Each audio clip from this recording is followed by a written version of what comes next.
calque, or the case of a missing idiom.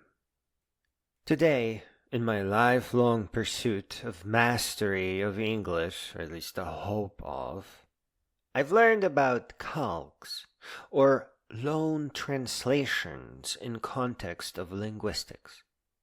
The word loan here signifies a word that is on a loan from some other part of the world. So we are referring to a loaned word in loan translation. And the word translation refers to just translating the words between language, caught to cat. In English, the word cafe is a loan word, but without the translation, you see. I really love English, and in ways that I can't even describe, that English will never ever have a word for. My first word was tea. We had an Earl Grey tea tin when I was a baby, and my mom, for no reason at all, turned one day and said, "Tea means herbata in English," or in Polish, Herbata po angielsku to jest tea. When I started learning computers, I came across a text game. And this was quite an experience. It was rather crushing, as I had to translate every word on my screen with a dictionary. Pretty much an impossible task. Things don't translate well with a dictionary. You still have to fill in the meaning and the context. And when you have a game that is a mystery and a challenge and requires solving something, a dictionary is not perfect help. But I actually did something. My player was standing next to a door, and in a burst of pure freaking genius that hasn't repeated since, I typed in knock. And a new screen full of text appeared. Now, I wasn't about to translate all of that. As far as the little me was concerned, I won the game.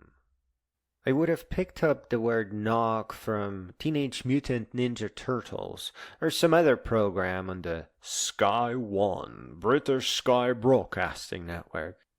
That somehow, one day, all the TVs in my neighborhood started picking up.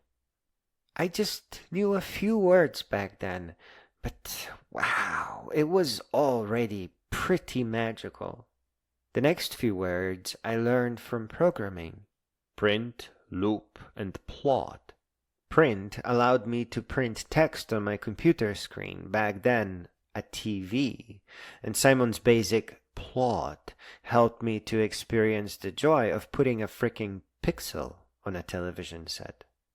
And the concept of a loop, or an infinite loop, accomplished with the keyword for, has been holding me by the button since. I freaking love infinities like this. So English, to me, was actual magic that dealt with things that were just impossible to accomplish with the Polish language. Powerful things, spells on the computer.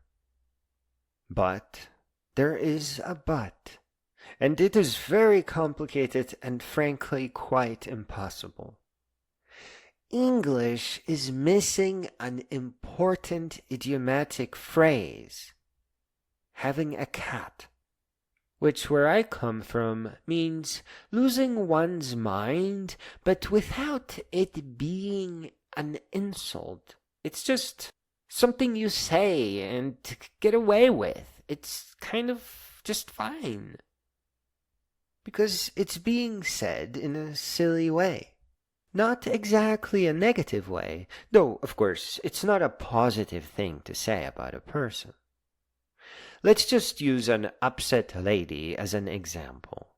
In Poland, you could say, ona ma kota, translated to, she has a cat.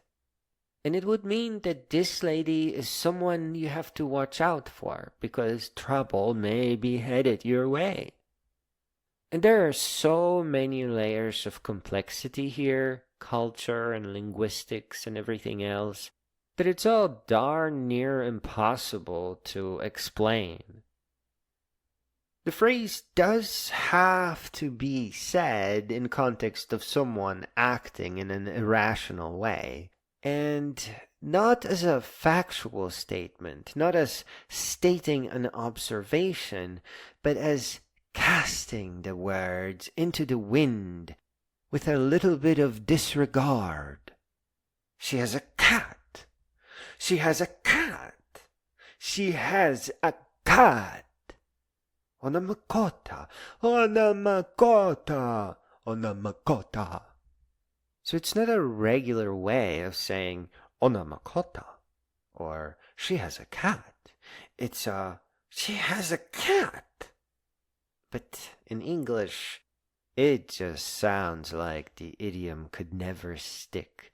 Like this area of having a cat is just too busy. There's no room for an idiom here. To give some background, it appears that this phrase is mostly used in Poland. Russians have a acting like a cat in a bag, meaning acting chaotic, and the French just have a to have a cat in the throat, avoir un chat dans la gorge, which just means to have a croaky voice. It doesn't really mean that a person is mad. I don't even know where to start with this. I just know that it is necessary to have the cat, and it is awesome, because a new idiom is also a stepping stone, a launch pad for a great many variations. Skoczyła się, as in she catted herself, means that she had a meltdown or something similar, and again, in a mild way that can just be brushed off.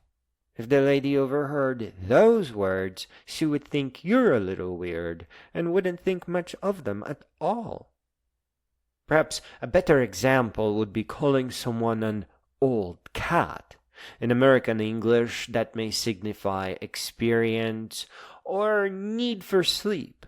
In Polish, an old cat has a hint of madness to it, but again in a way that is not upsetting to people. It's almost like a badge of honor, I kid you not.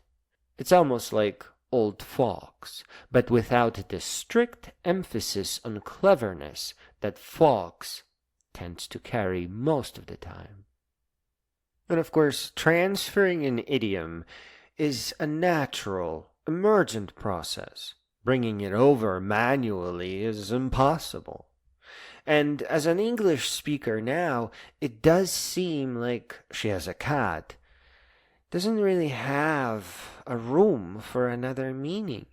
However, it is such a gentle and innocent way of calling someone permanently irrational that English could really, really use it. Saying she is nuts is way, way too harsh by contrast. It is indeed an insult. But if we had, she has a cat, this would really soften the statement in a way that is really hard to describe.